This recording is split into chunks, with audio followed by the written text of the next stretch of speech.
Hola guerrera, soy Mirelis Mejías, antes química en alimentos, con un matrimonio infeliz, llena de creencias limitantes y presa de culpas y justificaciones. Ahora, coach ejecutiva, especialista en liderazgo, libre, feliz y absolutamente consciente de mis emociones y mi camino. Te doy la bienvenida a Divorcio y Liderazgo Femenino, Lecciones Inspiradoras, el podcast donde exploramos los desafíos que enfrentan las mujeres en el proceso de divorcio, cómo superarlos y cómo convertirlos en una oportunidad de crecimiento personal y liderazgo. Aquí, desde mi propia experiencia personal, te acompañaré en ese proceso de descubrimiento y te presentaré historias y recursos inspiradores de mujeres que han superado el divorcio y han encontrado su camino hacia el liderazgo. Si estás transitando por un divorcio o simplemente estás interesada en el liderazgo femenino, este es el podcast para ti. Así que acompáñame en este viaje de autodescubrimiento y liderazgo. ¿Comencemos?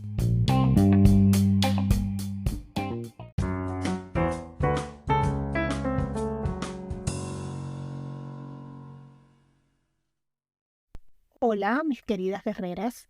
Espero que estén muy bien. Gracias por escucharme en Divorcio y Liderazgo Femenino. En este episodio de hoy, el primer episodio del podcast, hablaré de mí y por qué he decidido hablar de divorcio y liderazgo femenino. O quizás debería hablar de cómo mi ruptura matrimonial me llevó a descubrir el verdadero liderazgo femenino. Aquí vamos. Soy migrante cubana residiendo en Ecuador, madre de unas ternuras nobles y buenas. Decidí mi separación a inicios de la pandemia en el 2020 y a partir de ese momento, sin saberlo, mi vida sería transformada de una manera que nunca hubiera imaginado. Desde el 2019 escribía un blog que se llama cuantopongo.com. Me gusta escribir mucho y como soy licenciada en ciencias alimentarias y mi trabajo diario estaba relacionado con los aditivos alimentarios, decidí crear un blog para hablar de todo lo relacionado con el desarrollo de productos alimenticios. De niña me gustaba inventar historias, poesías y creí que esa era una manera de sentirme medianamente realizada.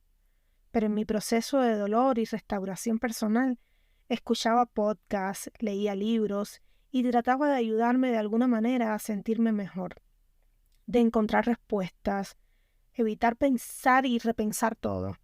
En ese intento descubro un podcast, Emotional SOS, por Jessica Perdomo, y por coincidencias de la vida, aunque la autora, que es coach, grababa desde España, pero de nacionalidad colombiana y anteriormente había residido en Ecuador, comenzamos a intercambiar comunicación vía mail.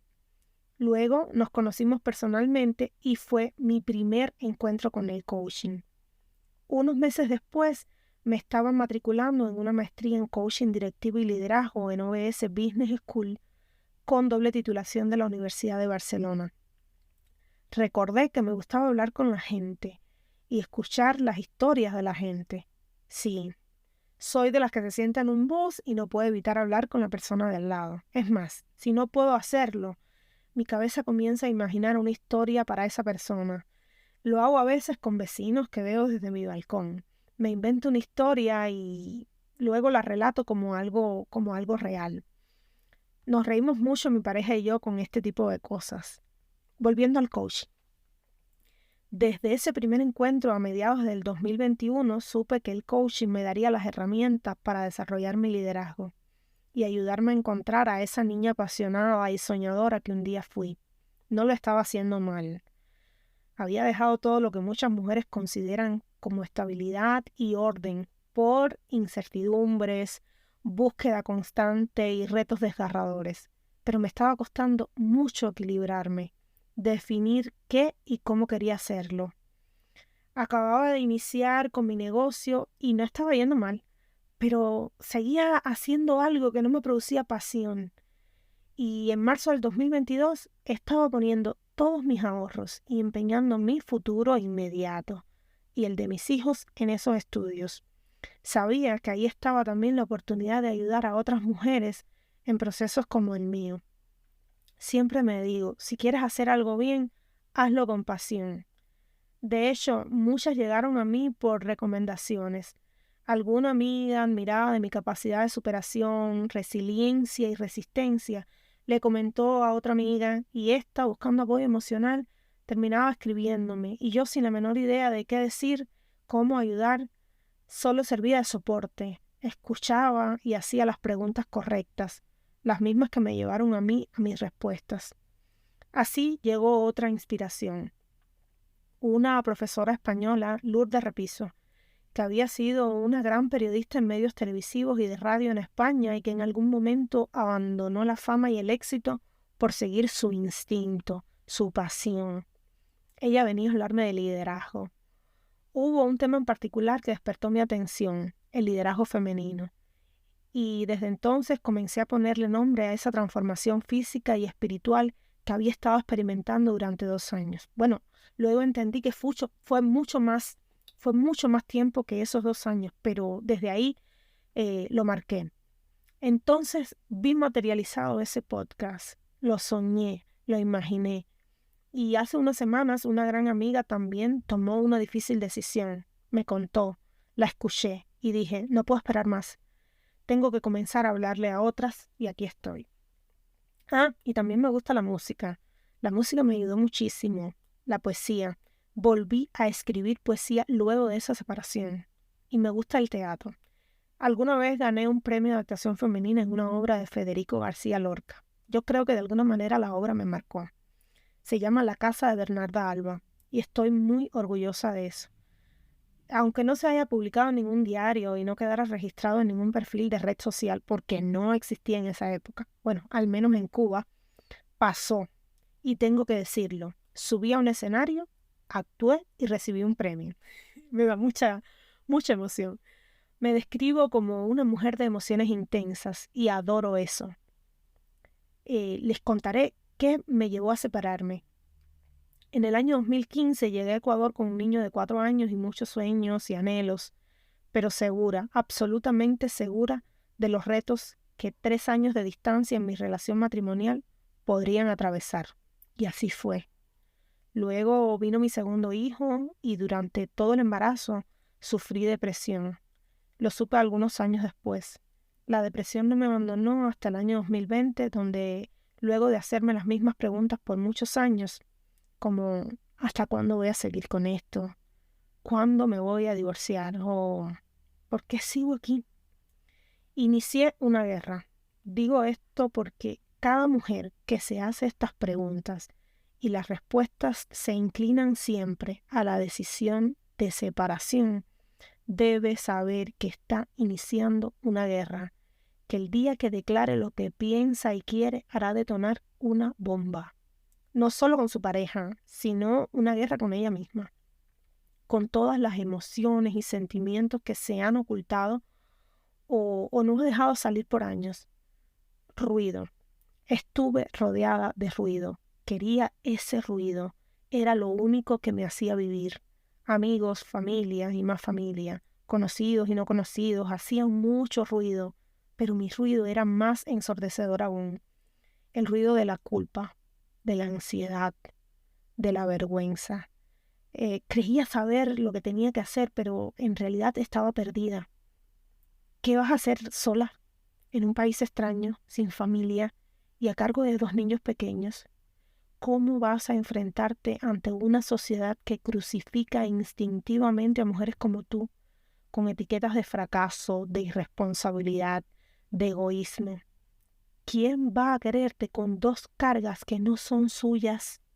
Mírate, no eres una joven de 22 años, tienes 32 y te ves de 38. Esto lo digo con total sinceridad. Realmente me veía terrible, porque terrible me sentía. No se puede mostrar aquello que no se tiene. Si tienes una mente débil, carente de autoestima y triste, así te verás.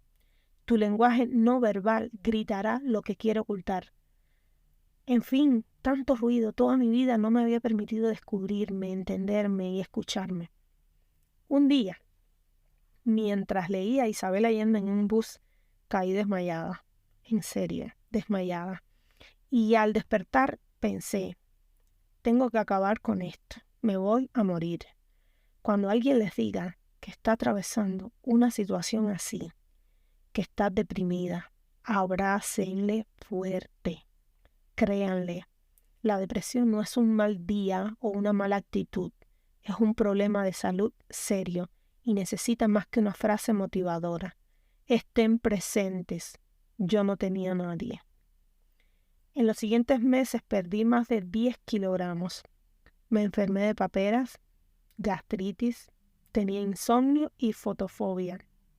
Todo menos COVID, porque no salía de la habitación ni hablaba con nadie, ni siquiera con mis hijos. La primera comunicación con alguien no conocido fue con un club de lectura y un chat de Tinder, y eso me entretuvo, pero no me sanó, obvio que no. No se lo aconsejo a nadie, tampoco va por ahí. Cuando finalmente mi expareja accedió a mudarse a otro sitio y me vi sola, con las respectivas responsabilidades de una madre, pero sola, comenzó mi verdadera transformación. Comencé a alimentarme mejor, a hacer ejercicio, a hablar con mis hijos, a jugar con ellos, a escucharlos. Me maquillaba, bailaba, escuchaba la música que quería escuchar, porque ni eso había podido hacer bien. Entonces me escuché decirme desde muy adentro, algún día estarás orgullosa de la mujer que serás en el futuro. Y sí, queridas, tomó tiempo, pero hoy lo estoy. Por tanto, aquí van mis primeras preguntas para ti. ¿Quién eres realmente? ¿Qué tanto sabes de ti? No lo que la gente que te quiere dice de ti, ni lo que la gente que no te quiere tanto dice de ti. Ni siquiera lo que la gente que dice saber de ti cree de ti. Mi madre siempre dice que sabe cómo soy, y hace 5 años que no nos vemos. Ahora le digo que no puede conocerme bien. Ya no soy la misma persona que salió de Cuba hace 8 años. Ni siquiera soy la misma de hace 3 años. Nadie nos conoce realmente. El liderazgo femenino es, en primer lugar, silencio. Ese espacio de escucha activa hacia nuestros sentidos, hacia el dolor, los recuerdos y también las creencias. La vida de todas las mujeres está marcada por un hecho traumático o un evento relevante. Mi niñez no tuvo mayores traumas que la carencia de un país socialista después de la caída de la antigua Unión Soviética. Mis padres nunca peleaban, trataban de aliviarnos las penas de esos años con cultura y educación. Pero todos los padres se equivocan en algunas cosas, aunque los míos lo hicieron muy bien. Un evento relevante marcó mi vida, y ese evento estaba ligado al matrimonio. La mayoría de las veces produce dolor intenso y duradero.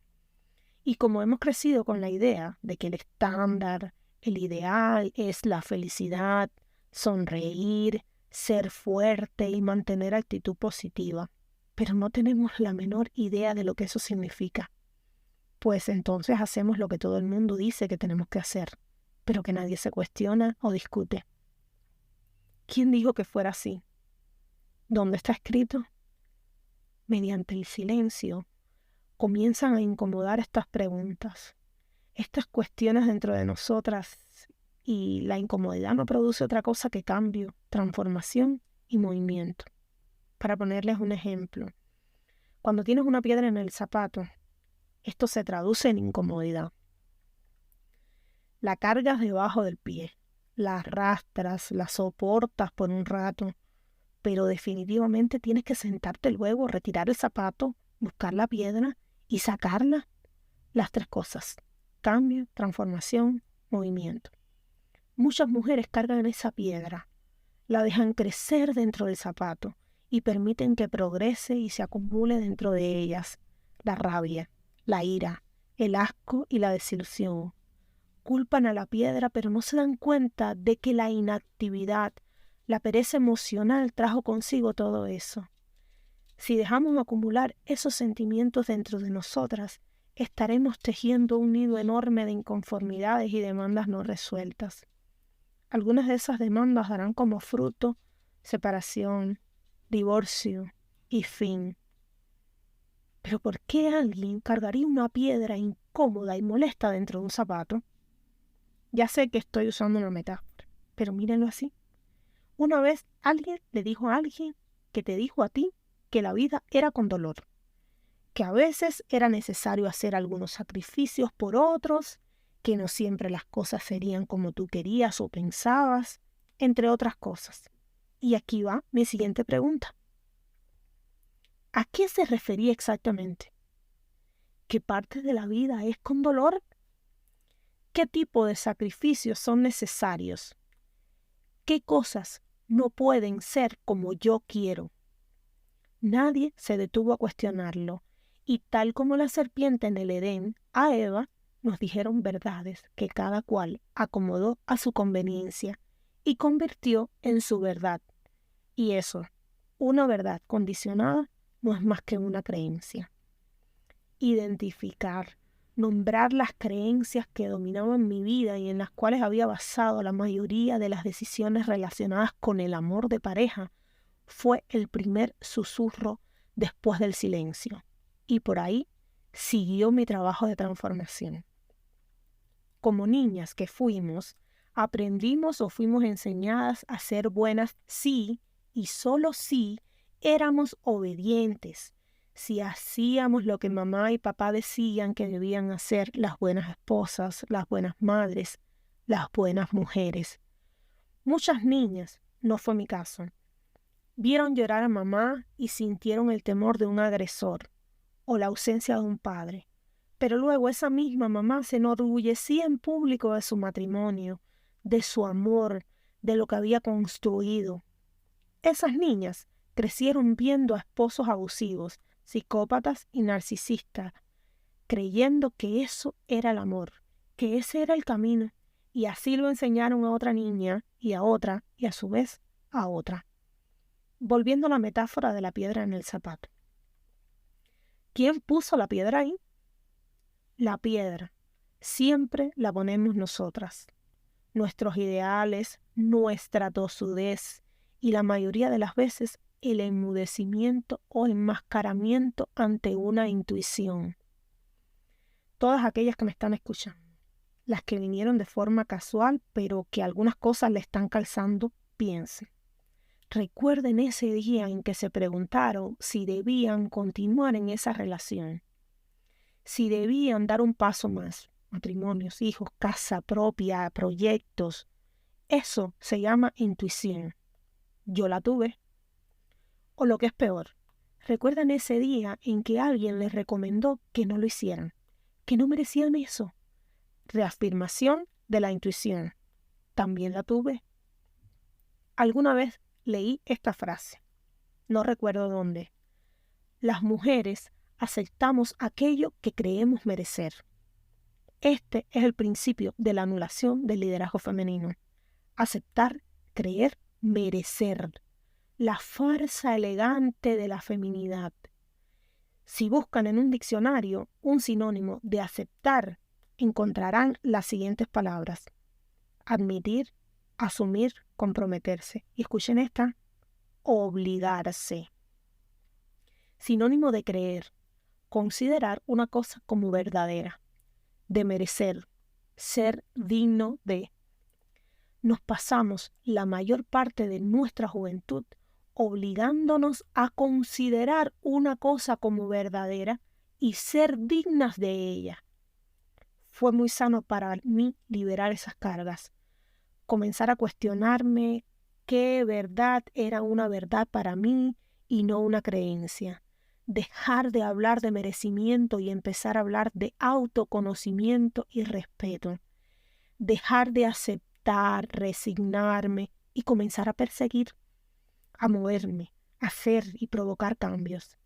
Tomar poco a poco el control y reconocer las emociones que me acompañaban. Vivir según lo que iba descubriendo de mí y no según lo que la gente decía que entendía o sabía de mí. Y lo que es más importante, empecé a poner límites. Queridas guerreras mías, aquí van mis lecciones inspiradoras. Si no comenzamos a poner límites a nosotras mismas y a quienes nos rodean, seguiremos y terminaremos haciendo una y otra vez lo que alguien que no tiene la menor idea de quiénes somos y lo valiosa que somos, nos dirá que es bueno o importante para nosotras. Nadie te puede conocer mejor que tú misma. Pongan límites. Punto. Un buen líder no puede escuchar, acompañar y apoyar a quienes le rodean si no es capaz de escucharse, acompañarse y apoyarse a sí mismo. Como mujeres, será más difícil encontrar una salida si el silencio no es el primer paso después del ruido. Este podcast les hará mucho ruido, pero no el ruido que ensordece, humilla, minimiza o deshumaniza, sino el ruido de la vulnerabilidad, el que conduce al silencio, a la introspección, a la escucha activa. Háblense, abrácense, escúchense, descúbranse y luego inspírense. Que nadie les diga que el amor propio es maquillarse e irse de fiesta y embriagarse porque quieren y pueden. Amor propio es saber quiénes somos realmente y defender eso, morir defendiendo eso. Bien, mis queridas guerreras, hasta aquí el podcast de hoy. Muchas gracias por escucharme y seguirme en el podcast donde hablamos de divorcio y de liderazgo femenino. En el próximo episodio hablaremos de los pensamientos con respecto al divorcio cuando todo parece estar bien. Hasta entonces, augur augur.